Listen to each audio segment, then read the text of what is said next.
नमस्कार दोस्तों, analyser app में आपका स्वागत है। आज के फिर हम इस वीडियो में ज्योग्राफी के एमसीक्यू में आगे बढ़ रहे हैं और ये हमारा चौथा वीडियो लेक्चर होगा, जिसके अंतर्गत आज हम भारत के भौतिक विभाजन का पहला एमसीक्यू होगा भौतिक विभाजन टॉपिक के अंतर्गत। और इससे पहले हमने 3 वीडियो किए हुए हैं जो कि सामान्य परिचय से संबंधित था। 2-4 क्वेश्चन उसमें भी भौतिक विभाजन के शामिल किए गए थे। तो आइए शुरू करते हैं आज का हमारा ये एमसीक्यू वीडियो, जिसमें हमारा पहला प्रश्न होगा, हिमालय की रचना समांतर वलय श्रेणियों से हुई है जिसमें से प्राचीनतम श्रेणी है। तो यहाँ पर आपके ऑप्शन हैं शिवालिक श्रेणी, निम्न हिमालय, बृहद हिमालय श्रेणी और धौलाधर श्रेणी। तो सामान्यतः आपको एक छोटी सी जानकारी यहाँ पर याद रखनी होगी। जब आप हिमालय पढ़ेंगे, भारत का भौतिक विभाजन पढ़ेंगे, तो वहाँ पे हिमालय के पर्वतीय क्षेत्रों को 4 भागों में बांटा गया है, जिसमें सबसे पहला जो होता है वो होता है ट्रांस हिमालय। दूसरे नंबर पर जो है वो है बृहद हिमालय, या इसी को महान हिमालय भी कहते हैं, या इसी को हिमाद्री भी कहते हैं। आप इनके तीनों नामों को याद रखेंगे, किसी भी नाम से दे सकता है। तीसरा जो है वो है मध्य हिमालय। इस मध्य हिमालय को लघु हिमालय भी कहा जाता है। और चौथा जो हिमालय का विभाजन है, या चौथा पार्ट हिमालय का कह लीजिए, वो है शिवालिक हिमालय। शिवालिक हिमालय को बाह्य हिमालय या उप हिमालय के नाम से भी जाना जाता है। तो ये 4 हिमालय है। हिमालय का जब विभाजन करोगे तो 4 प्रकार से इनका विभाजन किया गया है। और जब आप थोड़ा सा डिटेल से पढ़ेंगे उसको, तो आपको समझ में आएगा कि हिमालय का 2 प्रकार से विभाजन किया गया है। 4 भागों में विभाजित किया गया है 2 प्रकार से, एक है क्षैतिज विभाजन और एक है समानांतर विभाजन। तो यहाँ बात हो रही है समानांतर विभाजन की, जिसके अंतर्गत 4 प्रमुख श्रेणियां दी हुई है और आपको इनमें से बताना है सबसे प्राचीनतम श्रेणी कौन सी है। तो 4 श्रेणियों में से अगर मान के चलिए यहाँ पर आपके ऑप्शन में एक हिमालय रहता ट्रांस हिमालय, तो आपका सही उत्तर होता ट्रांस, क्योंकि ट्रांस जो है वो सारे हिमालयों में सबसे प्राचीनतम हिमालय माना जाता है। लेकिन उपरोक्त दिए गए जो विकल्प है उनमें से आपका सही उत्तर होगा बृहद हिमालय। एक्चुअल में ये बृहद है, इसे आप सुधार लीजिएगा, तो आपका सही उत्तर हो जाएगा बृहद हिमालय। इसका डिस्क्रिप्शन देख लीजिए कि जो युग दिए गए हैं किसी भी भौतिक स्थलाकृति या भौतिक क्षेत्र या धरातलीय स्वरूप का जब कालक्रम निकाला जाता है तो उसके लिए भूवैज्ञानिक कालक्रम का उपयोग किया जाता है, जिसके अंतर्गत एक बड़े कालखंड को हम ईओन कहते हैं। ईओन के अंतर्गत कल्प होते हैं, कल्प के अंतर्गत महाकल्प होते हैं। तो इस तरीके से विभाजन किया जाता है, जिसमें से जो ओलिगसीन युग है जो 25 से 40 मिलियन वर्ष पूर्व है, इसमें जो है बृहद हिमालय का निर्माण हुआ है, जो कि दिए गए ऑप्शंस में सबसे प्राचीनतम है। इसके बाद लघु हिमालय या मध्य हिमालय का निर्माण हुआ है, जो मध्य मायोसीन 14 मिलियन वर्ष पूर्व है। फिर शिवालिक का निर्माण हुआ है। तो एक बार आप अच्छे से पढ़ लीजिएगा इस व्याख्या को, पीडीएफ में आपको ये मिल जाएगा। आइए चलते हैं दूसरे प्रश्न की ओर, जिसमें आज का हमारा दूसरा प्रश्न है, उत्तर भारत में उप हिमालय क्षेत्र के सहारे फैले समतल मैदान को कहा जाता है। यहाँ पर आपको नजर आ रहा होगा 4 ऑप्शन, जिसमें एक है तराई, एक है दून, एक है खादर और एक है भाबर। तो इसका जो सही उत्तर होगा वो होगा भाबर। कैसे भाबर होगा, आइए देखते हैं। ये भारत का एक मैप आपको नजर आ रहा होगा। इस भारत के मैप में अगर आप देखेंगे तो ये जो वाली जो श्रेणी होती है, ये पूरा का पूरा श्रेणी जो है आपके हिमालय के क्षेत्र के अंतर्गत आता है। और इस हिमालय के क्षेत्र के नीचे में जैसे ही आप जाएंगे तो यहाँ पर आपको उत्तर भारत का विशाल मैदान का निर्माण दिखाई देगा। तो जो उत्तर भारत का विशाल मैदान अगर आप देख रहे हो, तो ये ग्रीन कलर में जितना भी क्षेत्र आपको दिख रहा है, ये विशाल मैदान के अंतर्गत है, जो कि हिमालय पर्वत के सीधे सीधे दक्षिण में स्थित है या हिमालय पर्वत के बाद स्थित है। इस विशाल मैदान को 4 भागों में बांटा गया है, जिसमें से जो सबसे पहला मैदान है वो है भाबर, इसे कहा जाता है भाबर प्रदेश। दूसरे नंबर पर है आपका तराई प्रदेश, तीसरे नंबर पर है बांगर प्रदेश और चौथे नंबर पर है खादर प्रदेश। प्रश्न पे देखिए, प्रश्न क्या पूछा गया है। प्रश्न पूछा गया है हिमालय, उत्तर भारत में उप हिमालय। तो यहाँ पर उप हिमालय का तात्पर्य किससे है, शिवालिक हिमालय से। ध्यान रखिएगा, कौन सा हिमालय है, शिवालिक हिमालय। इस उप हिमालय क्षेत्र के सहारे फैले समतल मैदान को क्या कहा जाता है। तो सबसे पहले नंबर पर आता है आपका भाबर प्रदेश। तो ये जो यहां से आपको नजर आ रहा होगा, ये वाला क्षेत्र जो है वो किसके अंतर्गत आएगा, भाबर प्रदेश के अंतर्गत आएगा। और आपका ये वाला जो क्षेत्र है, यहां से लेकर ये जो सबसे नीचे वाला जो क्षेत्र है, ये आपका शिवालिक हिमालय के अंतर्गत आएगा। शिवालिक हिमालय या उप हिमालय। तो शिवालिक हिमालय के तलहटी में कौन सा समतल मैदान है, तो भाबर समतल मैदान है। ध्यान रखिएगा अच्छे से। आइए अगले प्रश्न की ओर चलते हैं। शिवालिक पहाड़ियां निम्न में से किसका हिस्सा है? तो ऑप्शन है अरावली, पश्चिमी घाट, हिमालय और सतपुड़ा। तो पहले क्वेश्चन में हमने इस पर चर्चा किया हुआ था कि शिवालिक पहाड़ियां जो है वो हिमालय का ही हिस्सा है। तो इसको देख लीजिएगा अच्छे से। तीसरा प्रश्न, चौथा प्रश्न है शिवालिक श्रेणी का निर्माण हुआ है। तो मैंने फिर से थोड़ी देर पहले मैंने बताया था, इस बार फिर से मैं बता रहा हूं कि जब भी किसी धरातली स्वरूप या किसी धरातल का क्या किया जाता है, कालक्रम की गणना की जाती है, तो भूवैज्ञानिक पद्धति का उपयोग किया जाता है। उसके अनुसार जो शिवालिक श्रेणी है उसका निर्माण सेनोजोइक काल में हुआ था। तो ये फैक्चुअल क्वेश्चन है, इसको ध्यान रखिएगा। जब आप डिटेल में आएंगे तो वीडियो आपको मिलेंगे जिसके अंतर्गत भूवैज्ञानिक पद्धति से कैसे कालक्रम की गणना या कैसे कालखंड का विभाजन किया गया है अच्छे से समझाया गया है। पांचवा प्रश्न है शिवालिक शैल समूह के दक्षिण में भाबर क्षेत्र उदाहरण है। तो यहां पर फिर से एक बार भाबर का प्रयोग किया गया है और यहां पर ऑप्शन चेंज है, प्रश्न भी यहां पे चेंज किया गया है। तो प्रश्न पूछ रहा है शिवालिक शैल समूह के दक्षिण में। तो ये तो पता चल ही गया कि शिवालिक के दक्षिण में कौन सा प्रदेश है, भाबर प्रदेश है। एक छोटी सी जानकारी और रख लीजिए कि जो भाबर का विस्तार जो है वो लगभग 8 से 16 किलोमीटर चौड़ा है और मैदानी भागों में सबसे ऊंचा भाग भाबर प्रदेश ही माना जाता है और इसका जो विस्तार है वो सिंधु से लेकर तीस्ता नदी तक फैला हुआ है। ये प्रमुख बातें याद रखिएगा। भाबर प्रदेश की एक अन्य खासियत ये होती है कि यहाँ पर हिमालय से आने वाली जो नदियां हैं वो विलीन हो जाती है, पारगम्य हो जाती है, छिप जाती है, यानी कि जमीन के नीचे से होकर बहनी शुरू कर देती है। कारण ये है कि भाबर प्रदेश शिवालिक के तलहटी में स्थित है और शिवालिक पर्वतीय क्षेत्र है। उस पर्वतीय क्षेत्र के बहुत सारे खंडित भाग, बहुत बड़े बड़े पत्थर एवं कंकड़ों की अधिकता होती है और तीव्र वेग से ऊंचाई से आने वाली नदियां वहां पर विलीन हो जाती है, जमीन के अंदर से बहने लगती है। पिछले जो मेरे ख्याल से पहला एमसीक्यू या दूसरा एमसीक्यू था उस वीडियो में हमने अच्छे से इस पर चर्चा की हुई है, तो एक बार आप देख लीजिएगा। तो यहाँ पर पूछा गया है कि शिवालिक शैल समूह के दक्षिण में जो भाबर प्रदेश है वो किसका उदाहरण है? पहला, मध्य भूमि स्थिति का। मध्य भूमि स्थिति मतलब क्या वो मध्य भूमि में स्थित है? दूसरा, अंतरा पर्वतीय स्थिति का, क्या उसके चारों तरफ पर्वतीय क्षेत्र है, पर्वतीय क्षेत्र से घिरा हुआ है? तीसरा, गिरिपद स्थिति का। गिरिपद का मतलब यहाँ पे आप समझिए, गिरी मतलब होता है क्या? पर्वत, पद यानी होता है पैर, तो पर्वत के पैर में स्थित है। या अनुसमुद्री स्थिति का, अनुसमुद्री स्थिति कहने का आशय है कि वो उसके आसपास समुद्री तट है या फिर वहां की जो जलवायु हुआ सम जलवायु है। तो इन चार ऑप्शन में से आपको आंसर सेलेक्ट करना है और सही उत्तर आपका होगा गिरिपद स्थिति का। इस गिरिपद स्थिति को समझने के लिए आप यहाँ पे थोड़ा सा ध्यान दीजिए। यहाँ से यहाँ तक मैंने बताया था आपका क्या है, हिमालय है, ये पूरा का पूरा क्या हिमालयी क्षेत्र है। और ये नीचे में, सबसे नीचे में कौन सा हिमालय फैला हुआ है? शिवालिक हिमालय। तो इस शिवालिक हिमालय का जो गिरिपद होगा, यानी कि जो शिवालिक गिरी है उसके पद में यानी कि पैर में जो क्षेत्र फैला है वो क्या है? आपका भाबर है। भाबर के नीचे में आता है फिर आपका तराई, फिर आता है बांगर, फिर आता है खादर। हालांकि इतने नीचे नहीं जाएगा, मैं आपको समझाने के लिए बता रहा हूं। सही उत्तर है गिरिपद स्थिति का। डिस्क्रिप्शन आप लोग पढ़ लीजिएगा, पीडीएफ में आपको मिल जाएंगे। नेक्स्ट, जब आप हिमालय की यात्रा करेंगे तो आप निम्नलिखित को देखेंगे। देखिए, जब भी आप हिमालय की छोर में जाएंगे, हिमालय तरफ जाएंगे तो आपको निम्न में से 4 घटनाएं दिखेंगी। सबसे पहला, गहरे खड्डे। तो जो हिमालय पर्वत है उसका निर्माण हुआ है वलित से, यानी कि वो नवीन वलित पर्वत कहलाती है, मोड़दार पर्वत कहलाती है और टेक्टोनिक प्लेटों के माध्यम से उसका क्या माना गया है? निर्माण माना गया है। तो जब भी इस प्रकार के पर्वतों का निर्माण होता है उन क्षेत्रों में बहुत सारे भ्रंश पाए जाते हैं। भ्रंश यानी होती है दरारें, क्योंकि वहां पे अभी भी प्लेटों में हलचलें हो रही है और जब प्लेटों में हलचलें होती है तो जो नीचे की प्लेटें हैं वो कभी कभी सामान्यतः क्या होती है? आपस में फैलने लगती है और फैलने की वजह से उनकी जो सहनशीलता होती है वो टूट जाती है और टूटने की वजह से बीच में दरार पड़ जाती है। तो वही दरार आपका कहलाता है भ्रंश और वही भ्रंश से गहरे खड्ड का क्या होता है? निर्माण होता है। तो पहला जो कूट है वो तो सही है कि गहरे खड्ड का निर्माण या देखने को मिलता है। दूसरा है यू घुमाव वाली नदी मार्ग। तो इतनी ऊंची हिमालय से जब कोई नदियां या फिर कोई भी ऊंचे पर्वत से जब नदियां निकलेंगी, सामान्यतः आप माउंट एवरेस्ट की ऊंचाई ले लीजिए 8,848 मीटर, तो उतने ऊंचाई से अगर कोई नदी नीचे की ओर आएंगी तो तीव्रगामी होगी और अपर्दन करते हुए चलेंगी। तो उनका अपर्दन कुछ इस तरीके से होता है कि नदियों को जो मार्ग होता है वो ऐसे घूमते घूमते यू आकार में हो जाती है। तो ये नदियां जो है इस तरीके से घूमते घूमते नीचे की ओर आती है। तीसरा है समानांतर पर्वत श्रेणियां।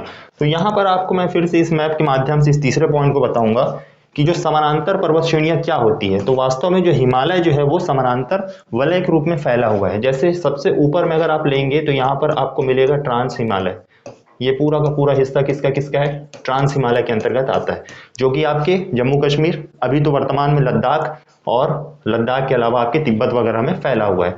इसके बाद शुरू हो जाता है आपका दूसरा समांतर क्रम जो कहलाता है वृहद हिमालय। तो ट्रांस के बाद दूसरे नंबर पर आता है वृहद हिमालय, तीसरे नंबर पर आता है आपका मध्य हिमालय या इसी को लघु हिमालय भी कहते हैं, और चौथे नंबर पर आता है आपका शिवालिक हिमालय। तो यहाँ पर आपको नजर आ रहा होगा कि जो हिमालय है वो समानांतर क्रम में विभाजित किया गया है, यानी कि एक लंबी चौड़ी श्रृंखला समांतर रूप से फैली हुई है जो जम्मू कश्मीर से शुरू होकर अरुणाचल प्रदेश तक जाती है।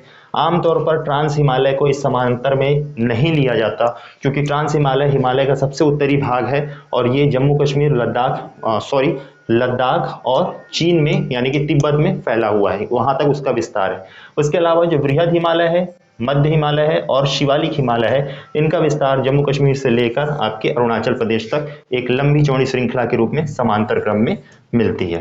तो ये तीन ऑप्शन हो गए। चौथा है भूस्खलन के लिए उत्तरदायी तीव्र ढाल प्रवणता।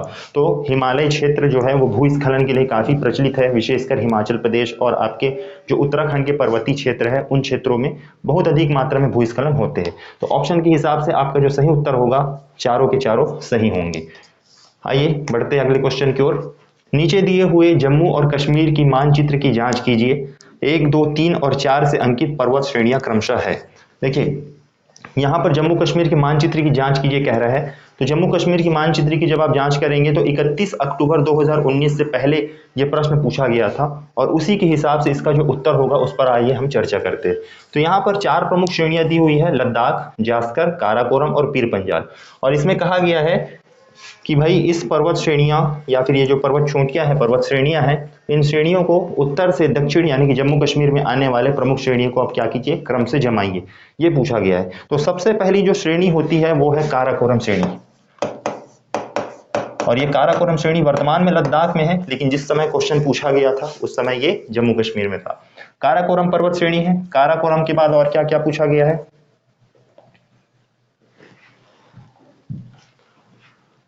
एक दिया गया काराकोरम है, दूसरा है लद्दाख है, तीसरा है जास्कर और फिर पीर पंजाल। तो काराकोरम के बाद आपका लद्दाख आता है, फिर आता है आपका जास्कर श्रेणी और फिर पीर पंजाल श्रेणी। ये 4 इसका प्रमुख क्रम होगा। काराकोरम लद्दाख में है, लद्दाख श्रेणी भी लद्दाख में है, जास्कर श्रेणी आपका लद्दाख और कश्मीर दोनों में है, और पीर पंजाल जो श्रेणी है वो मध्य हिमालय का हिस्सा है। ध्यान रखिएगा कौन सी हिमालय का, मध्य हिमालय का या लघु हिमालय का, जो पूर्ण रूप से कहाँ फैला हुआ है, जम्मू कश्मीर में फैला हुआ है। ठीक है, तो अच्छे से इसको ध्यान दीजिएगा। तो इसका सही उत्तर हो जाएगा आपका ऑप्शन सी, काराकोरम पहले, फिर लद्दाख, फिर जास्कर, फिर पीर पंजाल। और ये जो प्रश्न है वो 31 अक्टूबर 2019 से पूर्व का प्रश्न है, तो उसके हिसाब से आप आंसर लगाएंगे। वर्तमान में पूछेगा तो आप अपडेट कर लीजिएगा। अगला प्रश्न है, लघु हिमालय स्थित है मध्य में। तो लघु हिमालय किसके मध्य में स्थित है ये पूछा गया है। ऑप्शंस है ट्रांस हिमालय और महान हिमालय, शिवालिक और महान हिमालय, ट्रांस हिमालय और शिवालिक, शिवालिक और बाह्य हिमालय। तो थोड़ी देर पहले मैंने आपको एक प्रश्न में बताया था कि हिमालय के 4 भाग होते हैं और उन 4 भागों को इस तरीके से हमने बांटा हुआ था। ट्रांस, बी से वृहद जिसे क्या कहा जाता है, हिमाद्री या महान, एम से मध्य जिसे क्या कहते हैं और लघु हिमालय भी कहते हैं, और एस से शिवालिक, शिवालिक को और क्या कहते हैं, उप हिमालय या बाह्य हिमालय, क्योंकि सबसे बाहरी हिस्सा है हिमालय का। अगर आप इस तरीके से देखेंगे तो आपको नजर आएगा ये ट्रांस हिमालय है, ये बृहद हिमालय, ये मध्य हिमालय और ये शिवालिक हिमालय। हालांकि ये थोड़ा लंबा होगा मध्य हिमालय, और ये शिवालिक हिमालय काफी छोटा होगा। तो ध्यान रखिएगा इस तरीके से फैला, और ये समांतर क्रम में एक दूसरे से समांतर दूरी में क्या है, बाहर फैले हुए हैं, जम्मू कश्मीर से लेकर अरुणाचल प्रदेश तक। तो इन हिमालय में ये पूछा है कि जो लघु हिमालय की स्थिति है वो किन 2 हिमालय के बीच में। तो यहाँ पर आपको दिख रहा है लघु हिमालय मतलब कौन सी हिमालय, मध्य हिमालय, और मध्य हिमालय किसके किसके बीच में है, एक तो बृहद हिमालय के और दूसरा शिवालिक हिमालय के। तो यहाँ पर हमको दिख रहा है क्या, बृहद हिमालय, महान हिमालय दिख रहा है। तो महान हिमालय और शिवालिक हिमालय, ये आपका सही उत्तर हो जाएगा। शिवालिक और महान हिमालय के बीच में आपका क्या पाया जाता है, लघु हिमालय पाया जाता है। तो मैंने आपको पहले ही बताया कि इन हिमालयों का अलग अलग नाम है और उन सभी नामों से आपको जानना है। सही उत्तर है बी।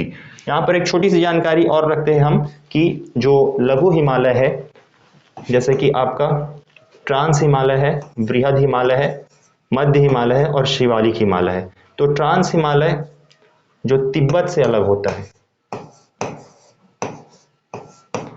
वो है शटर जोन के माध्यम से। फैक्चुअल क्वेश्चन है, याद रखिएगा। ट्रांस हिमालय तिब्बत से शटर जोन के माध्यम से अलग होता है। बृहद हिमालय मध्य हिमालय से मेन सेंट्रल थ्रस्ट के द्वारा अलग होता है। और वास्तव में ये जो थ्रस्ट है इसे भ्रंश कहा जाता है। मेन सेंट्रल थ्रस्ट जो है वो भ्रंश है, यानी कि एक दरार है जो बृहद हिमालय और मध्य हिमालय के बीच में बनती है, जिससे ये दोनों हिमालय अलग अलग खंडित होते हैं। मध्य हिमालय और शिवालिक हिमालय जो है एक दूसरे से मेन बाउंड्री थ्रस्ट के द्वारा अलग होते हैं। तो मध्य हिमालय और शिवालिक हिमालय के बीच में जो दरार पाई जाती है या जो भ्रंश पाया जाता है उसे मेन बाउंड्री थ्रस्ट कहते हैं।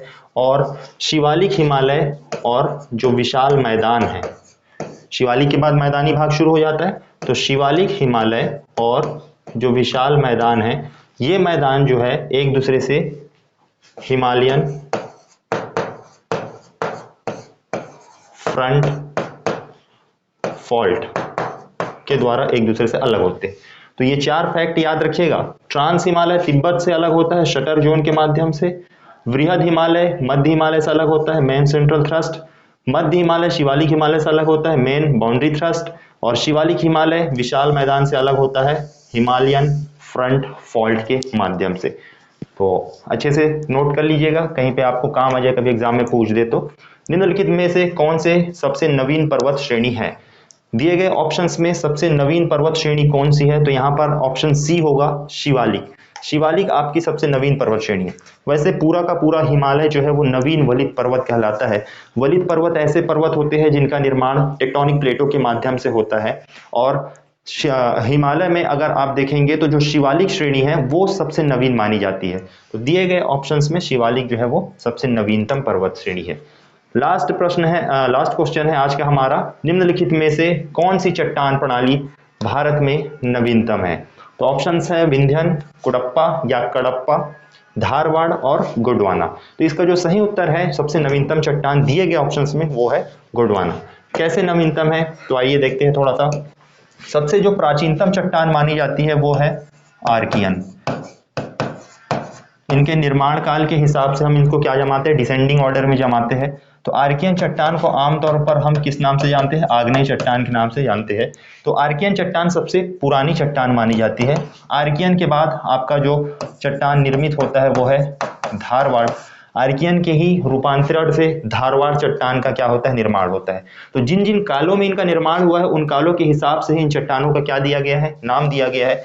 आर्कियन युग में सबसे पहले आर्कियन, उसके बाद फिर धारवाड़ का निर्माण हुआ, फिर इसके बाद कडप्पा क्रम की चट्टानों का निर्माण हुआ, कडप्पा के बाद विंध्यन क्रम की चट्टानों का निर्माण हुआ, और फिर इसके बाद सबसे आखिर में गोंडवाना क्रम की चट्टानों का क्या हुआ, निर्माण हुआ।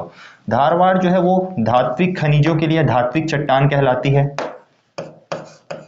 क्योंकि यहाँ पर अधिकांश रूप से धातुएं पाई जाती है, विशेषकर लौह अयस्क। कडप्पा चट्टान जो होती है वहां पे चूना पत्थर, डोलोमाइट वगैरह की अधिकता होती है, तो ये खनिज यहाँ पे पाए जाते हैं। विंध्यन जो चट्टान है वो लाल बलुआ पत्थर के लिए फेमस होती है, और यहाँ पर चीनी मिट्टी और विशेषकर संगमरमर जैसे पत्थरों क्या होती है, अधिकता पाई जाती है। गोंडवाना चट्टान सर्वाधिक भंडार माना जाता है किसका, कोयले का, और कोयले की जो प्राप्ति होती है वो हमें गोंडवाना चट्टानों से होती है। और दिए गए विकल्प में से सबसे नवीनतम चट्टान जो है वो गोंडवाना चट्टान है। तो इसी के साथ आज का हमारा ये ज्योग्राफी का जो वीडियो है एमसीक्यू का वो होता है समाप्त। और डिस्क्रिप्शन को आप पढ़ लीजिएगा, जिस माध्यम से वीडियो हम आपको दे रहे हैं एनालाइजर है, इसके बारे में बताना चाहूंगा कि वर्तमान में हमारे यहाँ वीडियो क्लासेस पर काम चल रहा है कि सीजी पीएससी, सीजी व्यापम और राज्य में जो भी परीक्षाएं आयोजित होती है उससे संबंधित वीडियो क्लासेस हमारे यहाँ बनाए जा रहे हैं। उसके अलावा हमारे ऐप में आपको करंट अफेयर क्विज डेली के अपडेटेड मिल जाएंगे और टेस्ट सीरीज वर्तमान में हमारे यहाँ आयोजित किए जा रहे हैं। पिछले 2 वर्षों से हमने टेस्ट सीरीज आयोजित किया था। इन टेस्ट सीरीज में हमें बहुत ज़्यादा हद तक सफलता प्राप्त हुई थी, जिसमें से CGPSC प्री 2018-19 में 32 से अधिक प्रश्न आए हुए थे जो हमारे टेस्ट सीरीज में पूछे गए थे, और प्री 2019-20 में 46 से अधिक प्रश्न आए हुए जो हमारे टेस्ट सीरीज में पूछे गए थे। उसी के साथ साथ कल जो एग्जाम हुआ था असिस्टेंट इंजीनियर का, उस एग्जाम में भी हमारे यहाँ के टेस्ट सीरीज से बहुत सारे क्वेश्चन आए हैं। उसका अपडेटेड लिस्ट जल्द ही आपके सामने प्रस्तुत करेंगे। एनालाइजर ऐप के माध्यम से राज्य सेवा से संबंधित परीक्षाओं से संबंधित जो भी समस्याएं हैं उसका समाधान आप पा सकते हैं। धन्यवाद।